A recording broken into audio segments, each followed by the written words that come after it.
Hello and welcome to Kalam IAS. Today I am here again to discuss another reverse learning program that we'll be discussing today. So with that, the topic will be of economics, and in this reverse learning program we'll be discussing about the current affairs based questions on economics. That has very important role to play. As we see in our paper, we can see different questions coming on the current issues and associated with economics.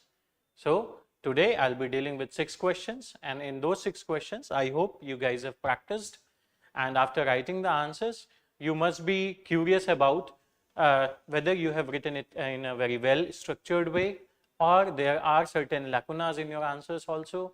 So let's begin with how to start this part and how to address this part of the segment of GS paper 3. With that, I'll start with the first question today, and that first question has certain points which has importance from current perspective. So let's start. I hope you guys have written the answers. Okay, let's start. The first question, which talks about discuss the reasons behind depreciation of rupee. How is it affecting the Indian economy and way forward? So you guys have written the answers. So let's continue further. How to write this question where they are asking about discuss the depreciation of rupee. You need to discuss here with what are the reasons behind it, and thereafter how is it affecting the Indian economy and way forward. So what we get from this type of question, there are 3 subparts which has been asked in this exam, in this particular question. If we start with how to start such question, if we talk about, so कैसे start करेंगे, क्या लिखेंगे, क्या points होने चाहिए, that will be discussing today. So first and foremost thing is introduction. We should not directly jump on discuss the reasons. We should give a bit of depreciation of rupee. With that, we should keep in mind it is 150 word question with 10 marks. So let's start. For say introduction, you can talk about depreciation of rupee and also its reasons in that part. Thereafter, the second part, how it is affecting the Indian economy, that you need to write, and then the way forward. With that, in these 2 pages, you have to complete your answer in a very structured way with completing all the demands which have been asked. Right? You have written like that way? Okay. So how we can introduce this question? What are the options available to us? The question comes here. So for say introduction and the current context, because the class is based on the current affairs of economics, so I'll be also telling you the current affairs as well at the same time. The rupee has depreciated by 9.6% against the US dollar in last 2 years, like from 2021 to 2023, it has depreciated. So we can start with this point so that the examiner will also understand at the same time that we are having the information of that. Also, from rupees 74 in June 2021 to rupees 81 in June 2022 in the 2 years. Again, RBI has intervened at several times in the forex market by selling dollars. Kis purpose se? So that we can reduce the volatility of rupee in the market. But the negative part of it is our forex has been reduced due to this, which was at its highest at $642 billion in September 2021, and now in July 2023 it is around $559 billion. So with that, we can start with an introduction. Also, you can start with telling what is depreciation of rupee at the same time, but making it more specific, more factually correct, along with certain data which it is asking in your paper. You can write like this, like the depreciation percentage you can write, or if you don't know the depreciation purpose, we are knowing the depreciation in the term of rupees value itself, right? So let's go further.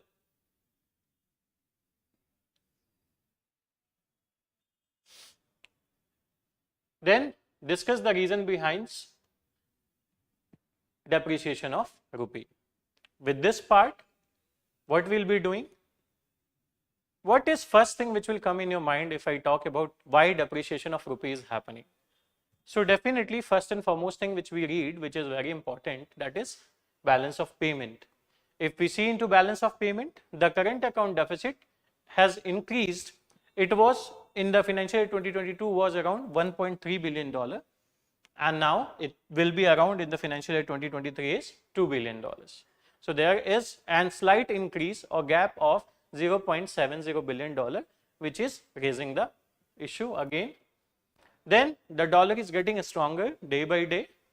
For say, it is up by 15% in the dollar index in the last 2 years, which has further led to the depreciation in rupee or other countries, not just rupee, all around the world, different currencies like euro and other currencies are also depreciating at the same time. Thereafter, the crowding out which is happening due to a strong dollar and other things which is happening in US and in other countries also, and which has led to an outflow of FPI, foreign portfolio investment, of around $5.5 billion in financial year 2023 itself till now. That is another reason of depreciating rupee. Also, you can write global externalities. How global externalities are impacting? If we talk about that, so the COVID thing, the Russia-Ukraine war, which has led to increase in food prices inflation. We know most of the export of wheat and sunflower oil is from Russia and Ukraine, and due to the war, there is disruption in the supply chain. Also, the crude oil prices have risen due to certain reasons because of all these points, and also the rising crude oil prices in the global market separately also has led to depreciation of rupee. What else? The US Fed rate hike, the US Federal's hike which is happening like a month back, they have again raised their rates, and how it gonna impact India is that India's external debt in US dollar will increase, and the debt service burden of the country will also increase, which again you have to pay back in what? In dollars. And when you have to pay back in dollars, more dollars, the demand of dollars will increase, and further the value of rupee will decrease. Again, a simple point is that we know whenever demand of dollar will increase, it will lead to depreciation in rupee. How it led to? Because more dollar is demand in the market and you have to supply more rupee against the dollars just to get those dollars also at the same time. I hope this is clear to you, the reasons behind depreciation of rupees, right?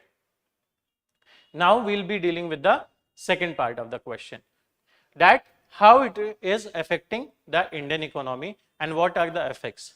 So here, when it is talking about effects, we need to discuss both the effects. For say, there may be certain positive effects on the economy at the same time, and there will be some negative effects also.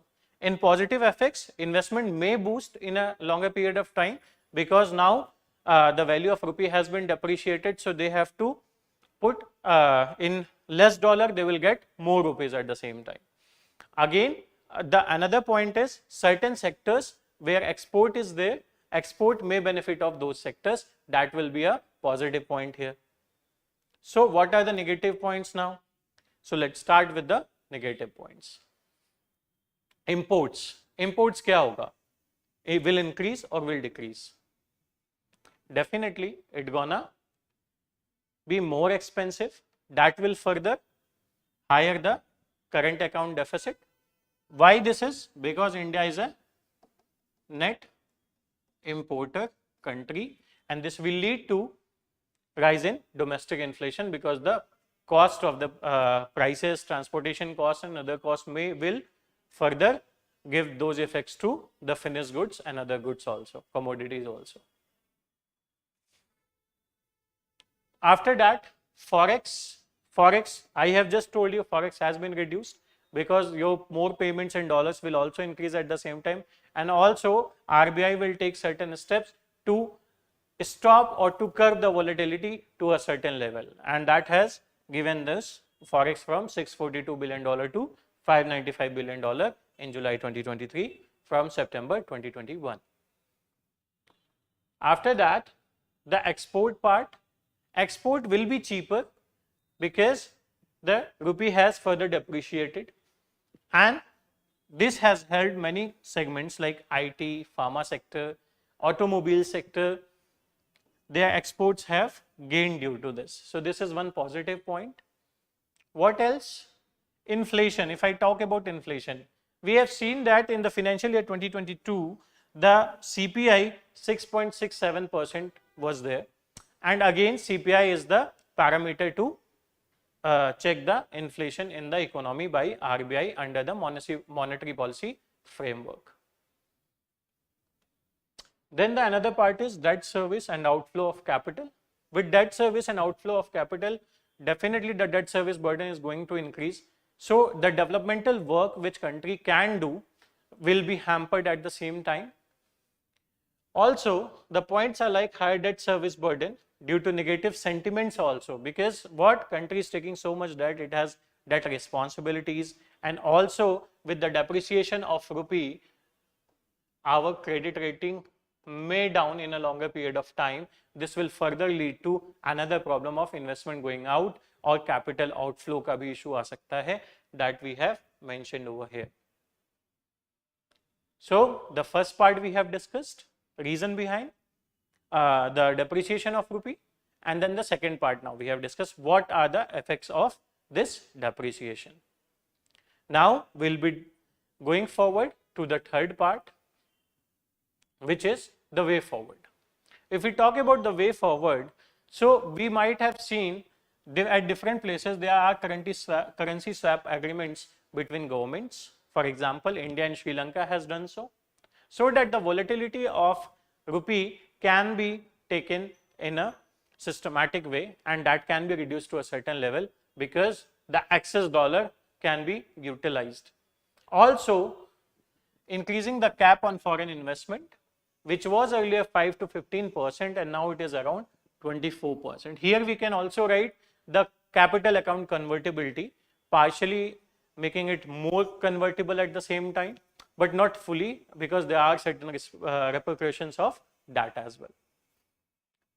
Then RBI can intervene.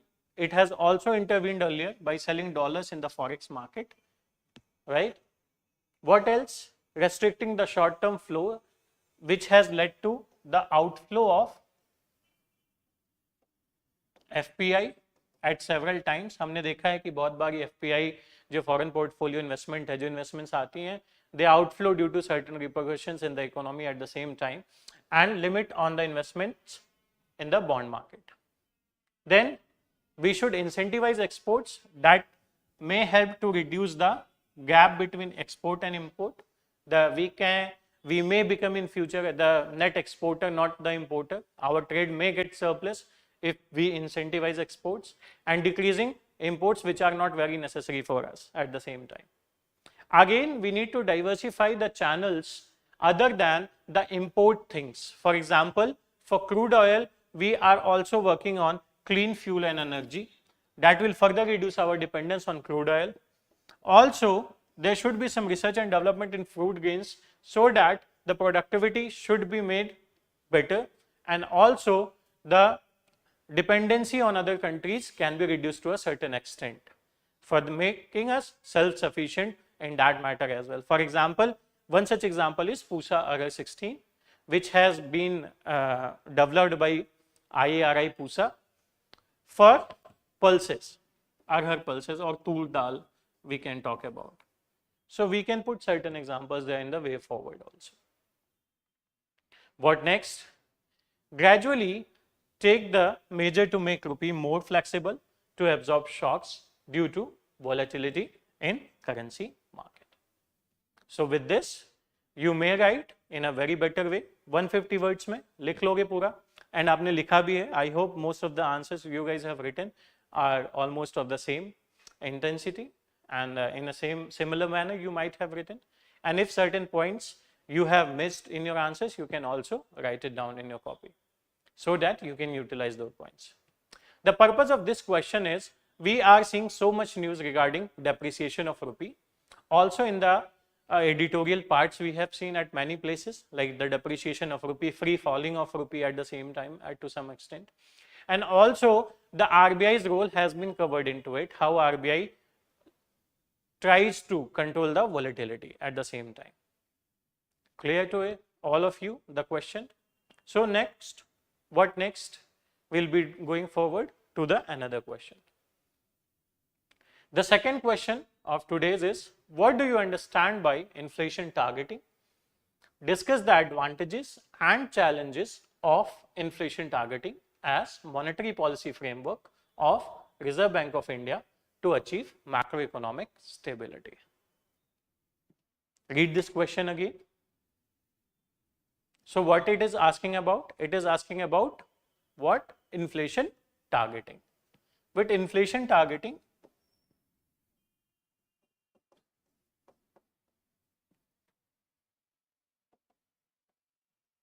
it has given few subparts.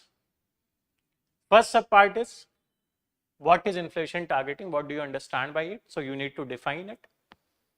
Then discuss the advantages and then challenges of inflation targeting as monetary policy framework. So you have to discuss everything in respect of monetary policy framework.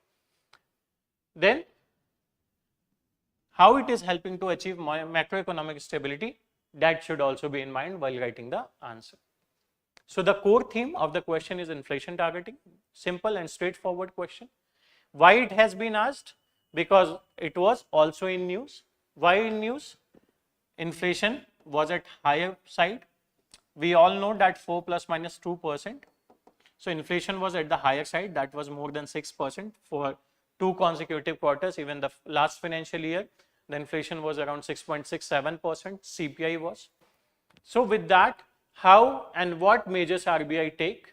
Everything has been in news continuously, one by one, and at different places. Also, the policy instruments of RBI, that is monetary policy instruments, has been in news, and today at itself the news was there.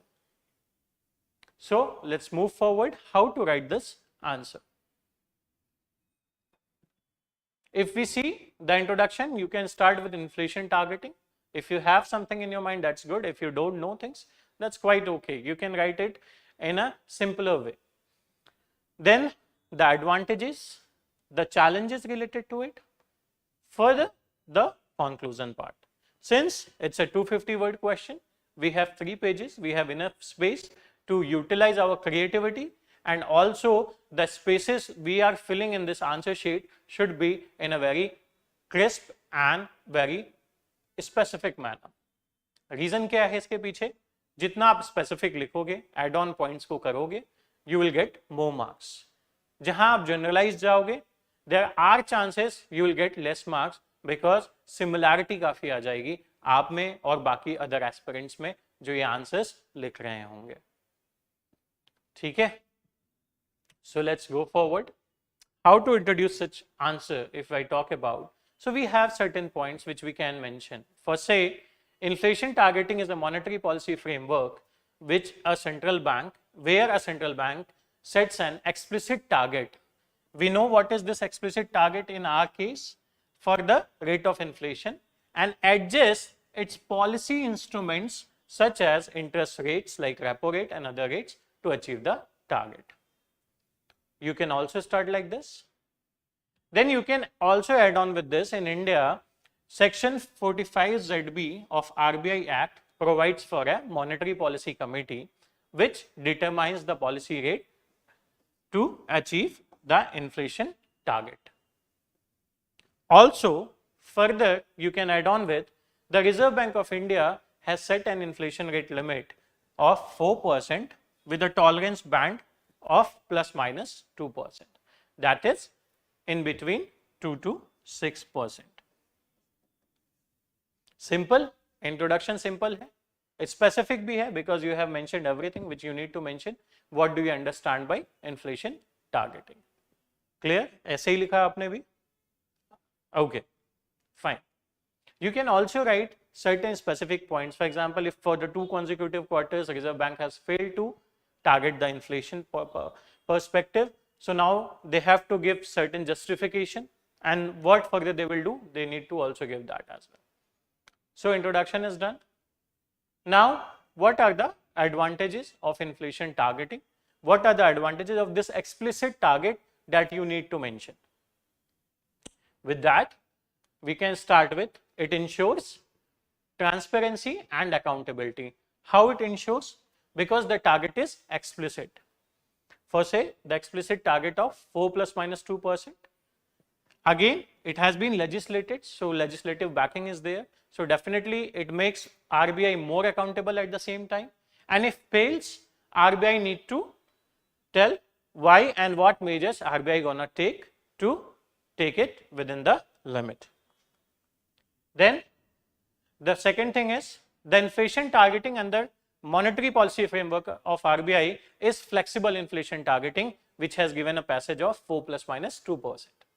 In that, the economic growth context has been kept in mind so that at certain period of time where certain level of inflation is good for the economic growth should be maintained at the same time. For example, flexibility leads to space for keeping the growth objective in mind, and a moderate level of inflation is good for economic growth at the same time. That shows the production activity is also increasing, and also there is a demand increase in market. Right? What next? Enhanced credibility also. How it enhances? It reduces the uncertainty, because the target is almost fixed, that we have to fix it in between this, so that neither any other aspect, for example, economic growth, is not hampered at the same time, and it will also give more stable and predictable economic outcome in the market. What next? Macroeconomic stability. Context tha upar.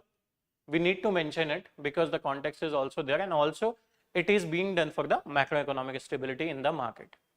If it is within the limit, so there is enough space for economic growth and other aspects also, for the development purpose also.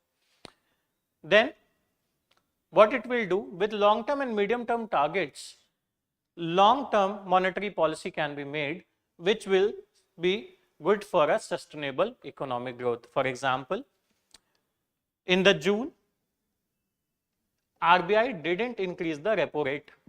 Why didn't? Because we got the limit. We were in between the 4 plus minus 2% of the limit of the inflation target, and RBI saw that the market is somewhat stable. So now we need to proceed further for the economic growth at the same time. So they have not increased the repo rate, which may have certain impact indirectly on the supply of money. Then the other examples which you can put of successful inflation targeting is of New Zealand, United Kingdom. They have successfully kept the inflation at a reasonable level, and that has led to macroeconomic stability also. It has asked about the challenges of inflation targeting as the monetary policy framework of Reserve Bank of India, but we can also put the example of other countries, and we can also talk about that in previous few years India has achieved this purpose of inflation targeting at the same time. What next? Now we need to talk about the challenges.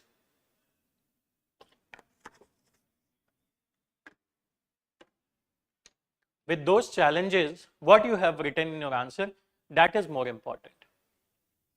First challenge is structural constraints which you can write. What you can write in your structural constraints is the supply side constraints, which lead to what? Lack of infrastructure.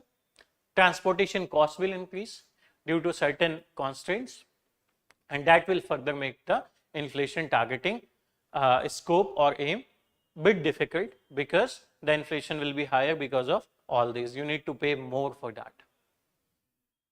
The next to it is the lack of transmission, and in lack of transmission, the point is issue of liquidity surplus you can write.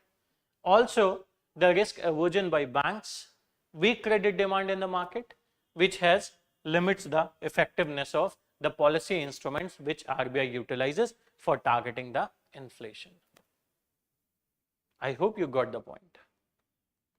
The next such point is related to inflation at the higher side. If we see, the food inflation was at the higher side in June 2022, which was around 8.01%. You can also put the example of tomatoes and other examples where the volatile elements in this are increasing. Also, the core inflation was 6.3%. Upper limit से भी ज़्यादा है 0.3% in June 2023, which you can mention.